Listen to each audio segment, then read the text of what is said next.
ازيكم عاملين ايه؟ تعالوا نشوف النهارده هنعمل ايه. هنعمل النهارده فراخ مشويه في الفرن بطريقه حلوه قوي، هتلاقيها طريه جدا وجوسي وهتعجبكم جدا. تعالوا نشوف المقادير مع بعض. هنحط في الخلاط بتاعي مع كوبايه زبادي، وهنكون مقطعين طماطم وبصل وفلفل اخضر. هنحط كل ده، وممكن قرن شطه حامي لو حابه. هنحط بقى البهارات بتاعتي: ملح وفلفل وجنزبيل وقرفه وبصل بودر وتوم بودر وجوز الطيب. وهنحط كمان يعني ايه السبع بهارات لو موجود، او بهارات فراخ لو حابة. يعني ما فيش كل ده، ممكن نكتفي بالحاجات الموجودة بس. هنبدأ نحط كمان معلقة خل ومعلقة زيت وشوية مية صغيرين عشان يبدأوا يحركوا بس المكونات بتاعتي. ومش هحط كتير عشان مش عايزاها سايلة.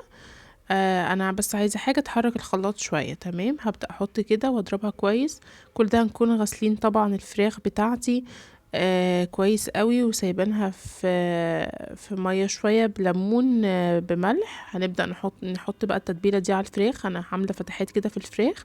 هبدا ادخل التتبيله دي في الفراخ كلها واسيبها في التلاجة لمده يوم، او مثلا على الاقل 5 ساعات 6 ساعات.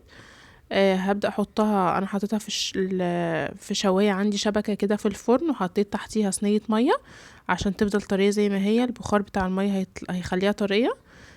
بس كده، وبتقلبيها كل شوية وبتحطي من التتبيلة عليها، وألف هنا.